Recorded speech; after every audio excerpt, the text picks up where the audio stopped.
व्यक्ती असेल तर ती एक तर नातवंड सांभाळत असेल किंवा दोन तांदूळ निवडत असेल. त्यांच्या अशा ऍक्टिव्हिटीज खूप असतात की महिला आम्ही भाग्यवान आहोत की तुमचे दर्शन आणि तुमचा लाभ आज आम्हाला भेटला आहे आणि तुम्ही माझ्या घरपर्यंत आला. मला थोडीशी एक खंत अशी जाणवली की हा जो कार्यक्रम नाशिकमध्ये होतो आज आणि उद्या तर तुमच्या आजचे खूप मोठं एक एक्झिबिशनचं आज उद्घाटन आहे.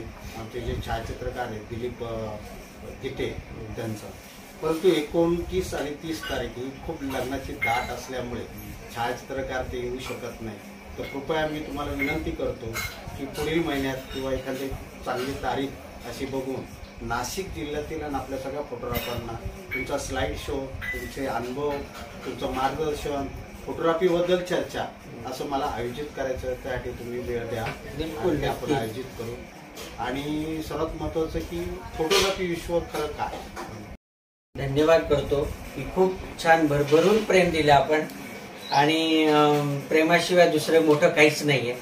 काम काय माहितीये का, नावापेक्षा कामाने ओळखलं गेलं पाहिजे. आपण जे काय काम करतो आहे, मी पूर्ण जगभर फिरलो, अर्ध जग फिरलेलो आहे, पण भारतासारखी जागा कुठेच नाही. आणि माझं नुसतं वाईल्ड लाईफच नाही, प्रत्येक क्षेत्रामध्ये पोर्ट्रेट फोटोग्राफी आहे, फॅशन आहे, पोर्टफोलिओ आहे, अंडर वॉटर फोटोग्राफी, या पूर्ण क्षेत्रामध्ये माझं काम आहे. तर त्याच्यामुळे एकावर स्टॅक न राहता कॅमेराचा कसा उपयोग करता येईल हे समजा आपण बघितलं. नुसतं वेडिंग फोटोग्राफी नाहीये, त्याच्या व्यतिरिक्त पण असंख्य विषय आहेत जे आपण एक्सप्लोअर करू शकतो. आणि नवीन मिररलेस टेक्नॉलॉजी जी आता आलेली आहे, एवढं अमेझिंग टेक्नॉलॉजी आलेली आहे. नुसतं इक्विपमेंट असून उपयोग नाहीये, तुमची स्किल खूप महत्वाची. म्हणजे मी दरवेळेस सांगतो की तुम्ही इक्विपमेंट परचेस करू शकता, स्किल परचेस नाही करताय. त्याच्यामुळे तुम्हाला तुमच्या याच्यावर कामावर जोर दिला गेला पाहिजे. तुमचा जो आता सगळे फोटोग्राफर्स म्हणतो की आपण आता 40 झालोय, 50 झालोय, आता रिटायरमेंट, ही जी चुकीची कन्सेप्ट आहे. परदेशामध्ये रिटायरमेंट नावाची गोष्ट नसते. हा तुमचा खरा पिरियड असतो, तिथून तुमचं खरं काम चालू होतं. कारण तुमचा 35 वर्षाचा 40 वर्षाचा अनुभव हा तुमच्या मागे असतो आणि त्याच वेळेस तुम्ही रिटायर होतात. तर ते माझ्या मते सगळ्यांनी थोडं कुठेतरी लक्षात दिलं पाहिजे. आणि येणाऱ्या पिढीला आता आपलं बरंचसं आपण काम केलेलंच आहे त्याच्यात, पण आपण अजून काय पिढीला काय नवीन देता येईल याचा सगळ्यांनी खूप प्रयत्न केला पाहिजे. आणि थोडस एक वेगळा असा शब्द आहे माझा की बरेचसे असे जो आज प्रत्येक तुम्ही महाराष्ट्रात जर फिरला तर ह्या व्यवसायावर अवलंबून असणारे आज आपल्या महाराष्ट्रामध्ये 5 ते 6 लाखच्या वरती छायाचित्रकार आहेत. आज नाशिक जिल्ह्याचं तुम्ही घेतलं तर कोविडच्या आधी 2 ते 3 हजार या 4 हजार फोटोग्राफर होते. आज तो 12,000च्या वरती आकडा गेला. परंतु एक फोटोग्राफरमध्ये असं वेगळा एक समज किंवा त्याचा बघण्याचा दृष्टिकोन वेगळा असतो की तुमच्यासारखे जे काही दिग्गज फोटोग्राफर आहेत किंवा इंटरनॅशनल जसं आंतरराष्ट्रीय तुम्हाला पुरस्कार मिळाले, अरे यांच्याकडे तो पैसा भरपूर आहे किंवा यांनी स्ट्रगल काय केलं म्हणजे याच्या मागचा इतिहास काय घडवला हे दिसत नाही. आजचं काय, त्यांना बॅकग्राऊंड आहे, त्यांना वेळ आहे म्हणून हे हॉबी करतात आणि मग हे करतात. तर हा समज काय नक्की सगळ्यात ड्रॉबॅक फोटोग्राफरचा हाच आहे की आपण स्वतःला फार मोठं समजतो आणि आपलं काम आपण खूप चांगलं काम करतो हा गैरसमज आहे. आपलं काम लोकांनी एक्सेप्ट केलं पाहिजे. आपला चांगला फोटो लोकांनी म्हटलं पाहिजे की हा फोटो छान आहे, ती खरी पावती आहे आपल्या कामाची. आणि जोपर्यंत तुम्ही नवीन नवीन शिकणार नाही, इव्हन आपल्याहून लहान मुलगा असेल आणि त्याला नॉलेज जास्त असेल तर त्याच्याकडून तुम्ही शिकलं पाहिजे, अडॉप्ट केलं पाहिजे. कारण आयुष्यभर फोटोग्राफी असा विषय तुम्ही नाही शिकू शकत. तर त्याच्यामुळे तुम्ही तुमचे पाय जमिनीवर ठेवले पाहिजे. रिस्पेक्ट महत्वाची आहे. तुम्हाला जे काम करायचं आहे त्याच्यात डिवोशन, मनापासून काम जेव्हा कराल, अमेझिंग लोक आहेत जगामध्ये. आपण फार छोटे लोक आहोत, खूप ग्रेट लोक आहेत. जेवढेही मोठे लोक आहेत जगामधले किंवा भारतामधले श्रीमंत लोक आहेत, त्यांच्याकडे एक कला आहे. त्या कलेमुळेच ते मोठे झालेले आहेत. तर ती जी आपल्याकडे आता एवढी मोठी कला आहे तर आपण का नाही मोठं होऊ शकत? कारण आपण कुठेतरी ते आपल्या मनात आपण ते साठवून ठेवतो किंवा ते ओपन अप नाही होत की नाही ते सगळं सिक्रेट माझ्याकडेच राहायला पाहिजे, मी कुणाला सांगणार नाही. तर त्याच्यामुळे तुम्ही जेवढं द्याल ज्ञान तेवढं मुलं तुम्हाला मिळतील, चांगले लोक कनेक्टिंग होतील. कारण प्रत्येकाकडे काहीतरी एक कला असते, त्याच्यातून तुम्ही ऍक्सेप्ट केलं पाहिजे, त्याच्यात तुमची सुधारणा आणि त्याच्यातच तुम्ही मोठे होऊ शकता. हजारो लोकांकडून चांगले चांगले गुण घेऊन तुम्ही मोठे होतात. तर त्याच्यामुळे प्रत्येकाने ते ऍक्सेप्ट केलं पाहिजे आणि नवीन नवीन शिकण्याचे प्रयत्न केले पाहिजे. 80% प्रॅक्टिकल आहे आज फोटोग्राफीमध्ये. जर आपण नुसतं सोशल मीडियावर आता जो माणूस प्रॅक्टिकल करेल तोच आज आयुष्यात सक्सेस आहे. नुसतं फोटो मोबाईलवर नुसतं स्क्रोल करणं वेस्ट ऑफ टाइम आहे. चांगले लोक सोशल मीडियावर नाही आहेत, त्यांना वेळ पण नाहीये. तुम्ही कुणाला फॉलो करताय हे खूप महत्वाचं आहे. एक जिव्हाळ्याचा आणि आमच्या फोटोग्राफीतल्या, कारण मी व्यावसायिक फोटोग्राफर आहे आणि असोसिएशनच्या माध्यमातून जे काही आमचे सभासद आहेत ते आज ह्या फोटोग्राफीवर अवलंबून, म्हणजे सकाळपासून संध्याकाळपर्यंत फक्त फोटोग्राफी हा व्यवसाय. पण मी गेली कोरोनापासून बघतोय तर स्पर्धा आपोआप जास्त व्हायला लागल्या, फोटोग्राफीमध्ये व्हायला लागल्या आणि त्या रेटमध्ये जास्त व्हायला लागल्या. तर हा रेट हा प्रकार काय? ऍक्च्युली मी सांगतो ना, खूप चांगला तुम्ही प्रश्न मांडला हा. आपली व्हॅल्यू आपल्याला माहिती पाहिजे की माझा हा फोटो 5 रुपयाचा आहे, 10 रुपयाचा आहे, 1 लाखाचा आहे का 20 लाखाचा आहे, हे आपण डिसाईड केलं पाहिजे. हे लोक नाही ठरवू शकत. तर त्याच्यामुळे तुम्ही काय काम करताय, तुमचा अभ्यास काय आहे, तुम्ही किती तुमचं त्याच्यामध्ये डिव्होशन आहे, तुमचं बॅकग्राऊंड काय आहे. नुसतं शिकल्यानेच मोठं होतं असं नाहीये. त्याच्यामुळे तुम्ही एक्सपेरिमेंट केलं पाहिजे आणि क्वांटिटीपेक्षा क्वालिटीकडे लक्ष दिलं पाहिजे. क्वांटिटी काम करणारे खूप लोक आहेत, क्वालिटी काम करणारे कमी लोक. आणि जेवढं तुम्ही क्वालिटी काम कराल तो 10 लोकांचा पैसा एकच क्लायंट तुम्हाला देऊन जातो. तर त्याच्यामुळे तुम्ही आपण काय काम करतोय आहे याच्यावर अवलंबून आहे की तुमची मार्केटमध्ये कशी व्हॅल्यू आहे, तुम्ही कसं काम करतायत, किती अपडेट करतायत. आता मला जेव्हाही काही काम करायचं असेल तर 1 वर्ष आधी मला प्लॅनिंग करायला लागतं की मला पुढच्या वर्षी काय करायचं. आणि जोपर्यंत तुम्ही नवीन नवीन काम करणार नाही तुमचा इंटरेस्ट तयार नाही राहणार.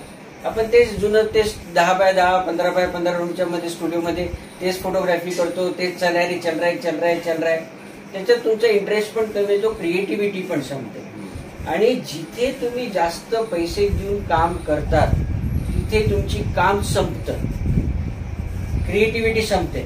जेव्हा फ्रीलान्स एकट्याने काम करतात तिथे ते खरं काम होतं, कारण तुम्हाला तिथे प्रेशर नसतं. तुम्ही जेव्हा पैसे घेऊन कुणाच आले नाही मला काम करायचंय, संपवायचंय, मला खूप काहीतरी करायचंय, त्याच्यात तुमचं जे हे आहे इन्व्हॉल्वमेंट आहे ती कमी होते आणि त्याच्यात चांगलं काम नाही होत. तर त्याच्यामुळे पहिले तुम्ही ठरवलं पाहिजे आपल्याला काम करायचं काय.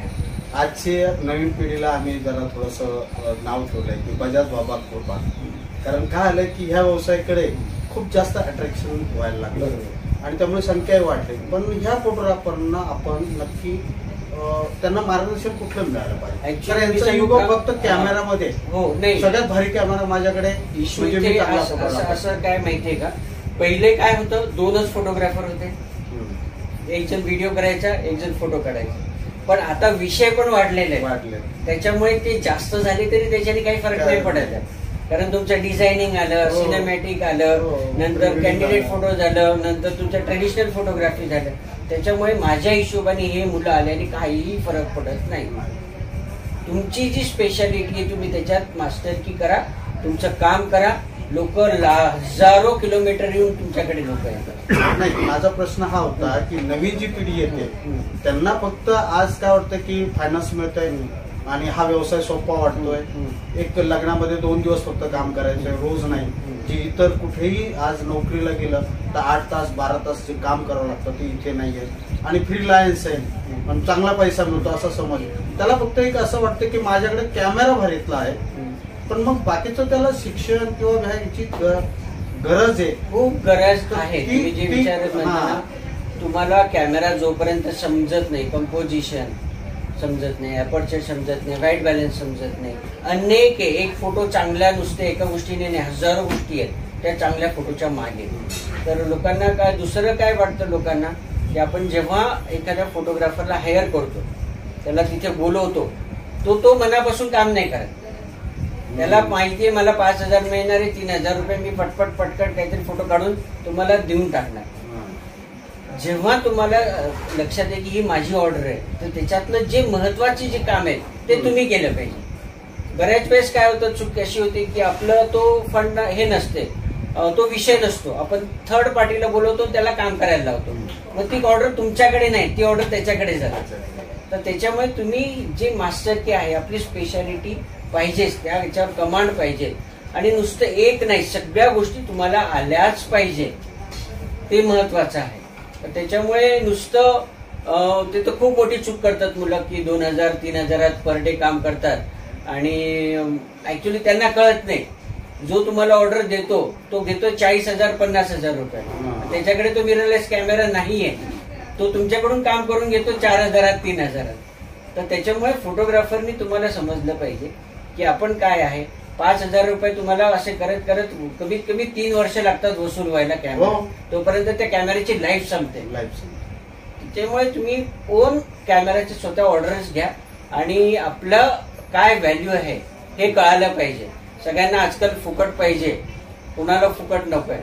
तर त्याच्यामुळे सगळ्यांची युनिटी खूप महत्वाची आहे. प्रत्येकाने ह्या गोष्टी समजल्या पाहिजे आणि आपण खूप काही ज्ञान देऊन याला काही अर्थ नाहीये. ज्याला त्याला ती समज असल्याशिवाय याच्यात फोटोग्राफर्स डेव्हलपमेंट होणं फार डिफिकल्ट. चला, माझा जो गैरसमज होता किंवा आमच्या छायाचित्रकारांचा एक गैरसमज होता, बैजू पाटील म्हणजे एक नामवंत जरी छायाचित्रकार आहे, अनेक पुरस्कार मिळाले, पण हे पक्षी आणि यांचेच फोटो काढतात, यांना व्यवसायाचं किंवा इतर फोटोग्राफरांचं काही जास्त मार्गदर्शन नसेल. पण आज मला ते सगळे शब्द आणि त्याचे उत्तर मला मिळाले. निश्चित याचा कारण तुमच्याकडे जो आज डाटा आहे, तुमचा जो अनुभव आहे, तुम्ही जो दृष्टिकोन आज फोटोग्राफरांकडे बघताय, तुमचं जे प्रेम आहे ते मला आज व्यक्त झालेलं दिसलं. तर लवकरात लवकर नाशिकमध्ये तुम्हाला आम्ही बोलूया, तुम्ही निश्चित वेळ द्याल आणि आमच्या फोटोग्राफरांना चांगलं मार्गदर्शन कराल. तुमचं जे काम आहे तुम्ही काय पद्धतीने करता त्याचा स्लाइड शो आणि सगळं आपल्या फोटोग्राफरांना अवेलेबल आपण करायचा प्रयत्न दोघांनी करू. आमची सगळी कमिटी आहे ती सहकार्य करेल. तुमचं नाशिकमध्ये परत एकदा स्वागत. थँक्यू आणि लवकरात लवकर आपण भेटूया. येस, धन्यवाद.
उत्कृष्ट अशी ही आयडिया, एक सगळ्या फोटोग्राफरचं हक्काचं ठिकाण आज नाशिककरांसाठी हे खूप अभिमानाची गोष्ट आहे. आणि इव्हन मला पण खूप ही आयडिया संकल्पना आवडलेली आहे आणि मी पण तुमची आयडिया चोरून औरंगाबादला पण मी माझा एक कट्टा सुरू करणार आहे. तर जेणेकरून एक सर्व छायाचित्रकारांसाठी जेवढेही फोटोग्राफर्स आहेत, हौशी प्रोफेशनल, यांच्यासाठी खूप चांगलं दालन आणि एक सगळ्यांचं देवाणघेवाण या ठिकाणी होणार आहे. तर all the best Nashik photographer association and all photographers. Thank you so much.